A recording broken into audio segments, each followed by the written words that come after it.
व्यवहारासु दुःखं व्यवहारासु दुःखं पुग्गलकमप्प फलं भुञ्जेति आदा निश्चयेनेदो चेदन भावम को आदस्सो व्यवहारासु दुःखम पुग्गलकमप्प फलं भुञ्जेति आदा निश्चयेनेदो चेदन भावम को आदस्सो। बहुत सुंदर सी बात। निमित्त चंद सिद्धांत चक्रवर्ती आपके सुख और दुख को लेकर कह रहे हैं, और ये कथानक अगर हम सठ दर्शन से देखें तो बौद्ध मत का खंडन करने के लिए कर रहे हैं। सुख और दुख जो आपको मिल रहा है कर्म के वशीभूत कर मिल रहा है। बौद्ध मत के लोग कर्म की पर्याय को मानते नहीं, क्षणिकवर्ती पर्याय मानते हैं कि हमें इसका फल अगले भव में कुछ नहीं मिलेगा। लेकिन जैन सिद्धांत ऐसा नहीं कहता है। कर्म का फल आज भी मिल रहा है और कल भी मिलेगा और कल भी मिलता रहा है।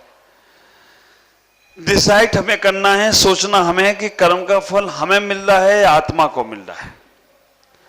इस सुख और दुख का अनुभव हम कर रहे हैं या हमारी आत्मा कर रही है।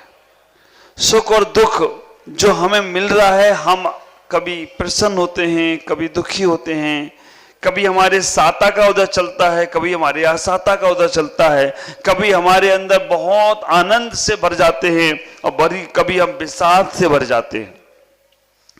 कभी हमारे पास ऐसा लगता है कि हमें सब मिल गया और कभी ऐसा लगता है कि हमारे पास कुछ भी नहीं बचा। ये सब हो कहां से रहा है और कहां हो रहा है? तो आचार्य यहां कह रहे हैं व्यवहारासु दुक्खम, व्यवहार से आपको ही सुख और दुख की अनुभूति हो रही है। और आपका मतलब है आप आत्मा को, शरीर को नहीं। व्यवहार से सुख और दुख पुद्गल कर्म फल का प्रभाव जो पड़ रहा है वो शरीर को नहीं, आत्मा को ही हो रहा है। लेकिन बात गले उतरेगी कहां? क्योंकि अभी जीव तत्व तो समझ में आ गया है आपको। विचार करके रखना, इस बात को दिमाग में बैठाना है कि व्यवहार से सुख और दुख का अनुभव आप ही कर रहे हो और आप इसको छोड़ नहीं सकते।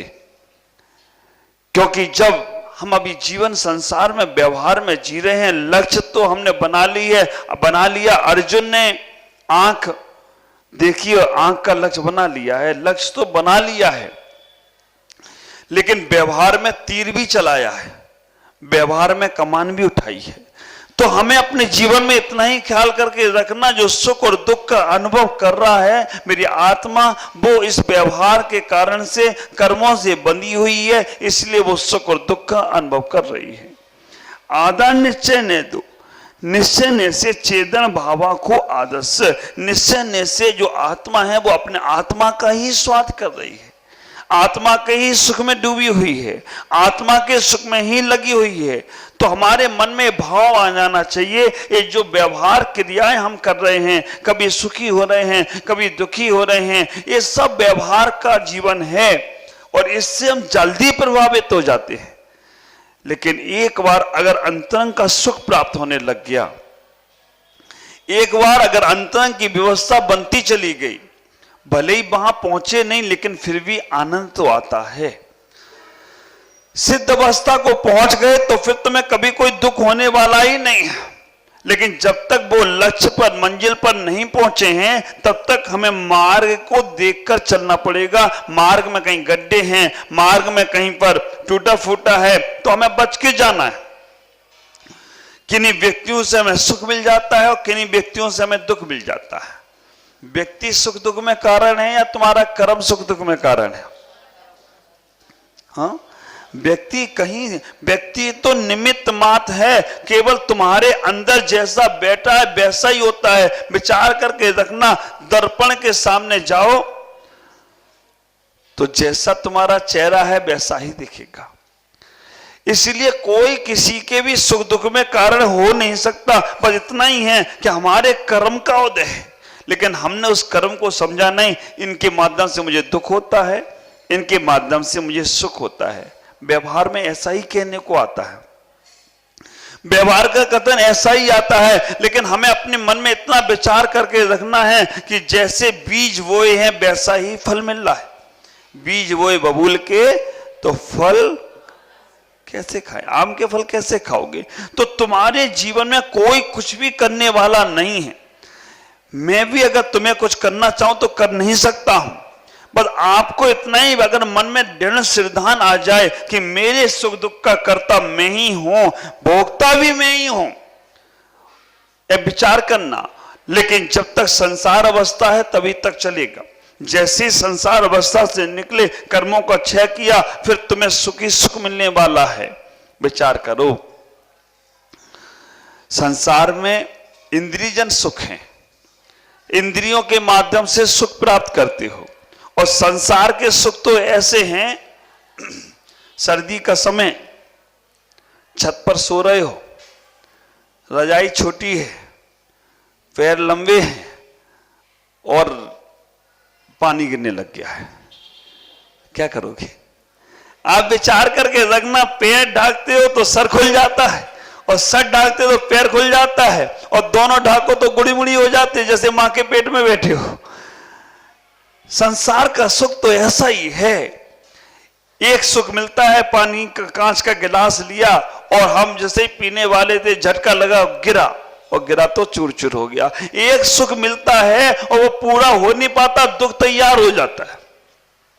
फैशन का जमाना है, कपड़े की फैशन बदल जाती है, आदमी नहीं बदलता है, कपड़े की फैशन ऐसी। अभी तो बालों की सेटिंग बदल जाती है। सुबह किसी अलग प्रकार के बाल होते हैं, शाम को उन्होंने कहा देखा कि भाई किसी ने हेयर कटिंग अलग तरह की कटाई है, तो बस फिर हेयर कटिंग में बादल बच जाते हैं। ख्याल करके रखो, संसार के सुख तो एक पूर्णता को प्राप्त होता नहीं है, दूसरा लेकिन हम उसमें ही खुश हैं। तो आचार्य यहां कहने का प्रयास कर रहे, एक बार अंतरंग का सुख देखने का प्रयास करो, आत्मा का सुख देखने का प्रयास करो। और आत्मा का सुख बाह्य में नहीं मिल सकता, उसके लिए विचार तो करो, उस तक पहुंचने का प्रयास तो करो। आप बाहर में कहीं घुमाओ, पूरी दुनिया घुमाओ, पूरा विदेश घुमाओ, पूरा भारत का पूरा विश्व घुमाओ, लेकिन जो सुख तुम्हें तुम्हारे घर में मिलता है, बाहर व्यवस्थाएं अच्छी मिलती हैं, लग्जरी व्यवस्था, 5 स्टार का होटल, 7 स्टार, इससे भी ऊपर स्टार होता गया, सारी व्यवस्था मिलेंगी, लेकिन जो सुख घर में मिलता है वो मिलता है क्या? बाहर कितने भी होटलों में भोजन कर आओ, हाँ, एक से एक पकवान खाया हो, जो लेकिन घर की रूखी सूखी रोटी में सुख मिलता, वो मिलता है वहां क्या? ये बाह्य क्रिया देखना आप, बाह्य के जीवन में कितना भी तुम वैभव, कितना भी झूम लो, नाच लो, कुछ भी कर लो, लेकिन जिस वक्त तुम अपने आप में शांत रूप से रुकते, वो सुख मिलता है क्या? नहीं मिलता है। ख्याल करके रखना, ऐसा ही है। ये विदेश और कोई नहीं है, 5 इंद्रिय रूपी विदेश है हमारे पास। कानों से अच्छा अच्छा सुन लो, खूब सुन लो, थोड़ी देर बाद गलत गलत भी आएगा तो वो दुख में परिवर्तित हो जाएगा। आंखों से अच्छा अच्छा देख लो, लेकिन कुछ गलत देख लोगे तो फिर आंखें दुखी हो जाएंगी। मुख से अच्छा अच्छा बोल लो, लेकिन कुछ गलत बोलोगे तो फिर, है ना, एक पड़ेगा 32 बार। आप विचार करके रखना, कितना भी तुम शरीर से अच्छा अच्छा खूब लिपस्टिक, नाखूनी और वो क्या क्या लगाते पोतते हो, है ना, वो सब पुताई कर लो। दीपावली पे घर पोतते हो, ये लोग रोज दीपावली बनाते हैं, रोज अपना चेहरा पोतते हैं, सुबह से उठकर पोत लो, लेकिन जिस दिन चेचक के दाग आ गए तो क्या करोगे?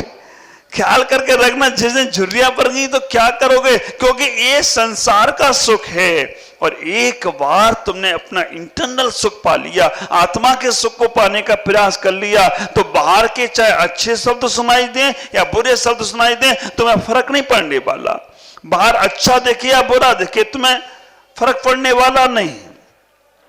अच्छा खाने को मिले या बुरा खाने को मिले, तुम्हें कोई फर्क पड़ने, तुम तो गड्ढा भरने के लिए जी रहे हो, इतना ही ख्याल करना। जब तक तुम्हें लग रहा है कि हमें ये हमारा खराब है, ये अच्छा है, विचार करके रखना। जब तक तुम्हारे मन में भाव आ रहा है तब तक तुम्हारी बाह्य की जिंदगी जी रहे हो, बाह्य के जीवन में जीने का प्रयास करो। और जिस दिन ये एहसास हो जाए, जिस दिन मन में ये भाव आ जाए, चलने दो, ये तो संसार है, चलता ही रहेगा, इन सबसे हमें परे होना है, इन सबसे हमें लौट के आना है, तो उसी दिन आत्मिक सुख की ओर बढ़ना प्रारंभ कर दोगे। जब तक विकल्प है किसी चीज में तब तक संसार है। निर्विकल्प अवस्था निर्वाण को जाने का पहल है, निर्वाण जाने की यात्रा। निर्विकल्प हो गए नहीं, लेकिन निर्विकल्प जाने का मन तो बनाओ। अभी हम तो निर्विकल्प में ही इतने विकल्प पैदा करके रखे हैं कि खुद भी विकल्प में चले जाएं और दूसरे को भी विकल्प डाल दें। निर्विकल्प अवस्था में पहुंचने के लिए ही हमने इतने विकल्प पैदा कर रखे हैं। हमारी पूजा पद्धति में विकल्प पैदा कर रखे हैं। अब विचार करना, हमारी क्रियाओं में, हमारे खान पान में, हमारे बाह्य के जीवन में हमने बहुत विकल्प बना लिए। और जब तक तुम्हारे जीवन में विकल्प हैं तब तक तुम निर्विकल्प हो नहीं सकते हो। तो निर्विकल्प होने के लिए मन में लक्ष्य बना लो। लक्ष्य बनाने के लिए आसक्ति कम कर लो। आसक्ति कम करने के लिए ममत्व भाव कम कर लो। ममत्व भाव कम करने के लिए उधर से मन फेर लो। आपको मालूम पड़ जाए कि इस ट्रेन में एक गंदा आदमी बैठा है, खराब आदमी बैठा है, आप विचार करके रखना, उधर देखने का भी मन नहीं होगा। ऐसा ही समझ लो कि 5 इंद्रियां जो हैं वो हमें गलत मार्ग पर ले जा रही हैं, तो हम उनसे बचें। इंद्रिय सुख नहीं, अतीन्द्रिय सुख पाओ। और है, तुम्हारे पास है, पाने का प्रयास करना। और तुमने पाई लिया है तो फिर क्या पाओगे? हाँ, तुमने जब पाई लिया है तो फिर कुछ नहीं करोगे, बिल्कुल बैठ जाओ। जैसे हमारे सिद्ध भगवान बैठे हैं, निकम्मा अटगुणा, निकम्मा निकम्मा अटगुणा किमचिवा चरम देहि दो सिद्धा। तो पाने का प्रयास करो, मन में भाव बना लो कि हमें ऐसा ही करना है। तो आज आचार्य इतना ही कह रहे, व्यवहार से आत्मा सुख और दुख को भोगती है, निश्चय से आत्मा सुख और दुख को कुछ नहीं।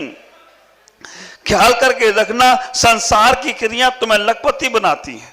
अभी हमें जब मालूम पड़ा कि लखपति परिवार, कौन सा परिवार? अच्छा, धारीवाल परिवार। हम सोचे लखपति परिवार, धारीवाल परिवार। आप विचार करना, संसार की दुनिया, धारीवाल तो वही है, माणिकचंद धारीवाल ना, माणिकचंद धारीवाल वो वाला परिवार नहीं है? अच्छा नहीं, वो धारीवाल वो और ये एक ही है, नाम अलग अलग हैं है ना, वो गोत्र तो एक ही है।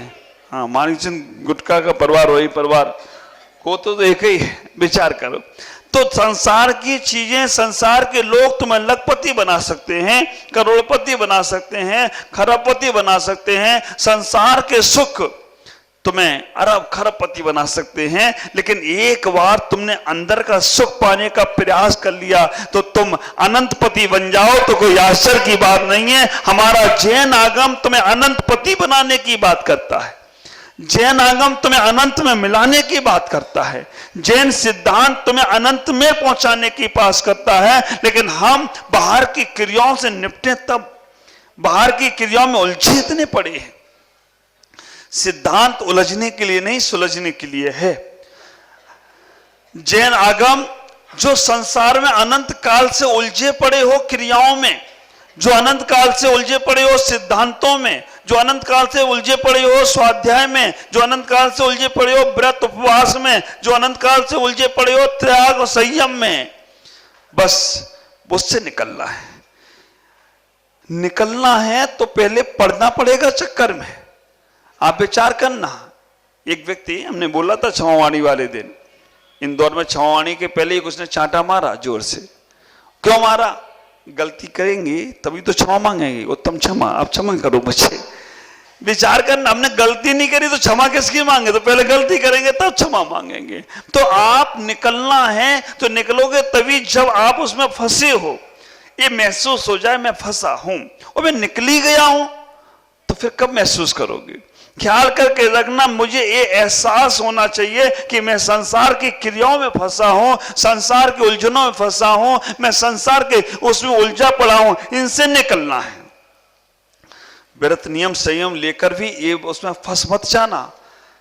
वो मार्ग है, सम्यक दर्शन, ज्ञान, चारित्राणी, मोक्ष मार्गा। मोक्ष मंजिल नहीं है, मार्गा। सम्यक दर्शन, ज्ञान, चारित्राणी, मोक्ष मार्गा, मंजिल नहीं है। इस बात को ख्याल करना, मैं सम्यक दृष्टि, मैं सम्यक ज्ञानी, मैं सम्यक चारित्रधारी, तो ये सब मार्ग में ही पड़े हुए चक्कर में।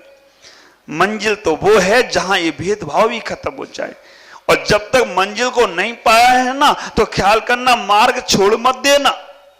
हाँ, ट्रेन में बैठे हो और बंबई जाना है, और बंबई में आया नहीं, बीच में ही तुम्हें अच्छा लग गया, कोई स्टेशन उतर गए, तो बंबई पहुंचने वाले नहीं हो। ख्याल करना, मार्ग तब तक नहीं छोड़ना जब तक मंजिल ना मिले, और मंजिल मिल जाए तो मार्ग छोड़ना पड़ेगा या छूट जाएगा? हाँ हाँ, तो बुद्धि मत लगाना उसमें कि छोड़ना पड़ेगा, छूट जाएगा। ख्याल करो, पहले घर में जब सीढ़ी पे चढ़ते हो, ऊपर वाली सीढ़ी पे चढ़ना है तो नीचे वाली सीढ़ी छोड़ोगे या छूट जाएगी? छूट जाएगी। आगे का कदम बढ़ाया है तो पीछे वाला कदम उठाते हो या उठ जाता है? इतने तो ज्ञानी जीव हो तुम, हमारी आवश्यकता क्या है तुमको? बस इतना ही ख्याल करो, जब तक आगे का पैर जमा नहीं और पीछे का उठा लो तो क्या होगा? सर नीचे होगा, पैर ऊपर होगी, है ना। ऊपर की मंजिल के पैर सीढ़ी पे रखा नहीं, स्टेशन आया नहीं और हम उतर गए तो क्या होगा? पटकते रहो। एक बार खट्टर काका आगरा का ताजमहल देखने गए, पहुंचे, ट्रेन में बैठ के जा रहे थे, अचानक एक स्टेशन पे आवाज आई, आगरे का पेठा, आगरे का पेठा, आगरे का पेठा। उन्होंने कहा आगरा आ गया। एतमादपुर में उतर गए। वो एतमादपुर में उतर गए और वहां जैसे स्टेशन से बाहर आए, एक रिक्शे वाला मिला, बोला मुझे आगरा का ताजमहल देखना है। उसने बैठो साहब, बैठा ला, खूब घुमाया, खूब घुमाया, पूरा एतमादपुर घुमाया। एतमादपुर और आगरे में करीबन 50 किलोमीटर की दूरी है। खूब घुमाया। रिक्शे वाले ने कहा खूबसूरत से मूर्ख पड़ा है, आगरा में ताजमहल और एतमादपुर में ढूंढ रहा है, 50 किलोमीटर दूर था। उसने वहीं वहीं घुमाया और एक छोटी सी गली थी, सकरी सी। साहब आगे रिक्शा जा नहीं सकता, यहीं उतरना पड़ेगा, 500 रुपए निकालो। इतने घुमाया, 3 घंटे घुमाया उसने। और इसमें गली के पार जाओगे तो सामने ताजमहल दिखेगा। गली से जैसे उतारा, गली में अंदर गया, अंदर जाके देखता है कि चाचा चौधरी मिल गए। उन्होंने कहा भाई वो ताजमहल दिख नहीं रहा है, कहाँ है? तो उसने कहा कि कहाँ से आए? उन्होंने फलानी जगह से आए, ताजमहल दिख ही नहीं रहा, कहाँ है? तो चाचा चौधरी ने खट्टर काका को जोर से लगाया, मैं 50 साल से ढूंढ रहा हूं यहाँ ताजमहल, आज तक नहीं मिला, तुम्हें अभी इतनी जल्दी मिलेगा? ढूंढो, अभी 50 साल और ढूंढना पड़ेगा, तब तुम्हें ताजमहल मिलेगा। अब ढूंढना कहां था और ढूंढ कहां रहे हो? विचार करना, सुख कहां था? सुख तो अपने आप में था, लेकिन ढूंढ कहां रहे हो? अच्छी सी गाड़ी, अच्छी सी बाड़ी, अच्छी सी लाड़ी, लाड़ी भी अच्छी लेते हो, गाड़ी भी अच्छी लेते हो और बाड़ी भी अच्छी लेते हो, और दुनिया खत्म। विचार करके रखना, सुख जहां नहीं है वहां ढूंढ रहे हो, और वहां त्रिकाल में भी नहीं मिलेगा। सुखाभास तो हो सकता है, 5 इंद्रियों में तुम्हें सुखाभास तो हो सकता है, लेकिन सुख नहीं होने वाला है। सुख जब भी मिलेगा अपने अंतरंग में ही मिलेगा। बाह्य के सुख तो क्षण भंग हो रहे हैं, आज हैं कल नहीं होंगे, लेकिन एक बार अंतरंग का सुख की पहचान हो जाए। हमें मालूम है अभी संसार की क्रियाएं करना है, ऐसा नहीं है कि तुम घर में रह के सुखी नहीं हो सकते हो। भरत चक्रवर्ती की ओर ध्यान दे दो एक बार, बड़े बड़े राजा महाराजाओं की ओर ध्यान दे दो, और आज भी ऐसे जैन श्रावक हैं, 50 साल पूरे हुए, 25 साल पूरे हुए, वो क्रियाओं से निवृत्त होते जाते हैं, धीमे धीमे क्रिया निवृत्त होते गए तो अपने आप सुख मिले। अब फंसे हो, हाय हाय कर रहे हो, हाँ, और पूछ रहे हो फलाना बेटा दुकान गया कि नहीं गया, उसने एक वो रिश्तेदार आया कि नहीं आया, कब तक करते रहोगे? थोड़ा तो अपने अंदर से पूछो कि अभी संयम मिला कि नहीं मिला, अभी तुमने व्रत का पालन किया कि नहीं किया, अभी तुम्हारा रात्रि भोजन छूटा कि नहीं छूटा, अभी तुमने बाहर के भोजन छोड़े कि नहीं छोड़े। अपने आप से पूछो। जीवन भर तुमने कर लिया बाहर की दुनिया, अब नहीं करना है, अब केवल अपने आप की बात करना है। सासुएं बहुओं को देखती रहती हैं, बहुएं सासुओं को देखती रहती हैं, बेटे पिता को देखते रहते हैं, पिता बेटे को देखते रहते हैं। अपने आप को कब देखोगे? और उन सबसे छुट्टी मिली तो तुम महाराज को देखते रहते हो, महाराज तुम्हें देखते रहते हैं। तुम भगवान को देखते रहो, भगवान तुम्हें देखते नहीं है। कहते हमें मालूम है तुम्हारी सुनोगे नहीं, तुम करोगे मन की। तो भगवान तो आंख बंद करके बैठ गए। ये हम सुन लेते तुम्हारी तो तुम सुनते नहीं हो। तो ये हम एक दूसरे को कब तक देखते हैं? इन सबसे फ्री हो तो अपने आप को देखें। हम सबसे फ्री हो ही नहीं पा रहे, और जब तक सबसे फ्री नहीं हो पाओगे तब तक तुम अपने आप को देख नहीं सकते। ख्याल करो, अपने आप को देखने के लिए हमें उन चीजों से थोड़ा थोड़ा आसक्ति कम करना। पूर्णता से ना हो पाए, आधा घंटा अपने लिए जी लो। मेरे तो ज्ञानी मनीषियों ने कहा है, एक घड़ी आधी घड़ी आधी में पुनियाद, आधी में पुनियाद। एक घड़ी 24 मिनट की और आधी घड़ी 12 मिनट की, आदि में पुनियाद 6 मिनट भी अगर तुम अपना ध्यान कर लो, हरे कोटि अपराध, करोड़ों करोड़ों जन्मों के अपराध, कोटि अपराध हर जाते हैं, समाप्त हो जाते हैं। और मेरे आचार्य ने तो मालूम कितनी बड़ी बात कही है, एक बार सम्यक दर्शन का प्रकाश अंदर हो जाए, है ना, एक बार सम्यक दर्शन की झलक आ जाए, अर्ध पुद्गल परावर्तन काल क्षण में खत्म हो जाता है। जो एक मिथ्या दृष्टि जीव सम्यक दर्शन को प्राप्त करता है, चौथे गुणस्थान में पहुंचता है। जितनी कर्मों की निर्जरा वो सम्यक दर्शन को प्राप्त करते समय करता है, केवल एक गुणस्थान में आने में, बाकी के 4 से 14 तक जाने में उतनी निर्जरा करता है। अर्धपुद्गल तो उसने चौथे गुणस्थान, जैसे मिथ्यात्व में 3 करण किए, अदाकरण, अपूर्वकरण, अनुवृत्तिकरण, मिथ्या से निकला, 3 करण किए, और जैसे ही सम्यक को प्राप्त किया, आधा संसार खत्म। द्रव, छेद, काल, भाव, भव, ये 5 परावर्तन उसके खत्म हो जाते आधे। और आधे के लिए प्रयास करना है। अब वो बात समझ में नहीं आएगी क्योंकि सिद्धांत की बात है, तो व्यवहार समझ लो आप। जैन कुल में जन्म लिया, कितने % पाप कम हो गए तुम्हारे? मैं कहूंगा 80-90% पाप कम हो गए। 10% रह गए केवल तुम्हारे, वो भी तुम्हारा विचार करना, वो भी तुम्हारा जो 10% 20% रह गए, वो भी तुम्हारे ऊपर से ओढ़ रखी है तुमने, है नहीं तुम्हारे। 2 प्रकार के मिथ्यात होते हैं, गृहीत मिथ्यात, हाँ, अगृहीत मिथ्यात। गृहीत मिथ्यात जो तुमने ऊपर से ओढ़ रखा है, और अगृहीत मिथ्यात जो तुम जन्म से अपना मान रखे हो। अगर ये दोनों मिथ्यात तुम्हारे समझ में, अब 90% पाप कैसे कम हो गए? आप शराब नहीं पीते हो, जैन कुल में नॉनवेज नहीं करते हो, शहद नहीं खाते हो, सप्त व्यसनों का त्याग है, अष्टमूल गुणों का पालन करते हो। ख्याल करके रखो। और लोगों से पूछा जाए कि जैनियों का, तो वो कहते जैनी तो क्या घास फूस खाते हैं? कुछ नहीं खाते हो, घास फूस खाते हैं, लेकिन फिर भी तगड़े हो जाते हैं।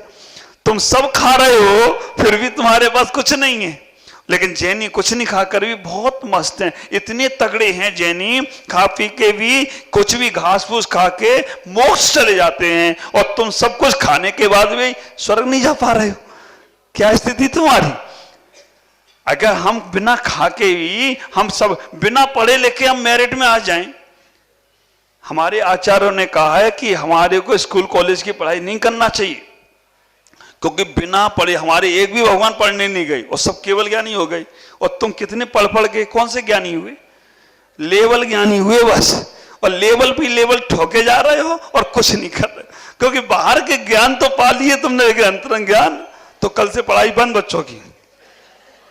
केवल ज्ञानी होना तो लेवल ज्ञानी नहीं। ये देखो कहां पढ़ने गई मैसूर, कहां पर वो, वहां पर। तो आप विचार करना, कल से नहीं जाना बेटा, क्या नाम है, केवल ज्ञानी होना है, नहीं जाना पड़ता है, नहीं तो अभी माँ बाप कहेंगे महाराज को उल्टी उल्टी शिक्षा दे रहे हैं। तो हमें इतना ही विचार करना है, खुद की अंतरंग के ज्ञान को पहचानना है, अंतरंग के सुख की प्रयास करो, आसक्ति कम करो, बाहर के अटैचमेंट कम करो, बाहर की दुनिया से बचने का प्रयास करो। और जितना तुमने अपने आप से अपने आप को जान लिया, मेरे बोलने से नहीं, उतना तुम्हें ही सुख मिलेगा, हमें नहीं मिलेगा। तुम्हारे अपने आप को अपने आप से जानने में हमें सुख मिल जाए ऐसा नहीं है। और एक सेकंड भी अगर आपने अपने आत्म तत्व के बारे में विचार किया है, जीव तत्व के बारे में विचार किया है, तो वह अनंत सुख देने का कारण बनेगा। लेकिन उस व्यवहार को नहीं छोड़ना कि व्यवहार से सुख और दुख आत्मा भोग रही है, आचार्य कह रहे हैं। और निश्चय से आत्मा के ही सुख को भोग रही है, वो कोई भी कथन। आचार्य ने द्रव्य संग्रह में बहुत अच्छी बात है, दोनों पक्ष और पक्ष और निष्पक्ष दोनों को ले लिया। पक्ष को लिया है, हमें व्यवहार को भी लिया है, निश्चय को भी लिया है। हम एक किसी को पकड़े नहीं। एक पैर का आदमी क्या कहलाता है, लंगड़ा कहलाता है। एक हाथ का आदमी लूला कहलाता है। एक आंख का आदमी सब समझते हो, है ना। एक कान का आदमी क्या कहलाता है, बहरा तो दोनों वाला होगा ना, एक कान वाला क्या अध बहरा कहलाता होगा, है ना। अध काना, काना तो आंख से होता है, अध बहरा। और एक मत को पकड़ कर बैठने वाला अधगर गगरी छलकत वाला। तो हम गृहीत मिथ्यात्व नहीं छोड़ पा रहे हैं। अगृहीत मिथ्यात्व तो तुमने मान रखा, शरीर हमारा, बच्चे हमारे, मकान हमारा, नाम हमारा, शौहरत हमारा, ये तुम्हारा अगृहीत मिथ्या जन्म से चला। और गृहीत तो छोड़ दो, गृहीत का इतना ही छोड़ दो कि संसार में ये पीर फकीर ये सब तुम्हारा कोई कुछ नहीं करेगा, करना तुम्हें ही पड़ेगा। हमने बाहर से, हमने तो जब तुम बहुत डीप में जाओगे ना, तो हम कहेंगे हम भी तुम्हारा कुछ नहीं करेंगे। इंद्रभूति गौतम ने जब पूछा भगवान महावीर से कि भगवान जो तुम साधना कर रहे हो वो ही मैं कर रहा हूं, आपको तो केवल ज्ञान भी हो गया, मुझे अभी केवल ज्ञान क्यों नहीं हुआ। उन्होंने कहा मेरे को भी छोड़ दो, है ना, मेरा भी नाम लेना छोड़ दो, मेरे महावीर गुरु हैं, छोड़ दो, तब तुम्हें केवल ज्ञान होगा। जैसे ही भगवान महावीर में मोक्ष गए, शाम को उनको केवल ज्ञान हो गया। क्या विचार है, छोड़ दो कल से हमको, छोड़ दो भगवान को, क्योंकि जब तक इन्हें पकड़ के रखोगे तब तक संसार ही रहेगा। विचार करना, इनको छोड़ दोगे ना तो फिर वहां पहुंच ही नहीं पाओगे। इसलिए जब वहां पहुंचोगे तो छोड़ना नहीं पड़ेगा, छूट जाएगा। जब तक वो अंतिम सुख नहीं मिल रहा है तो संसार के सुखों को देखकर हम जहां तक बच सके बचने का प्रयास करें, तभी हमारा जीवन धन्य होगा।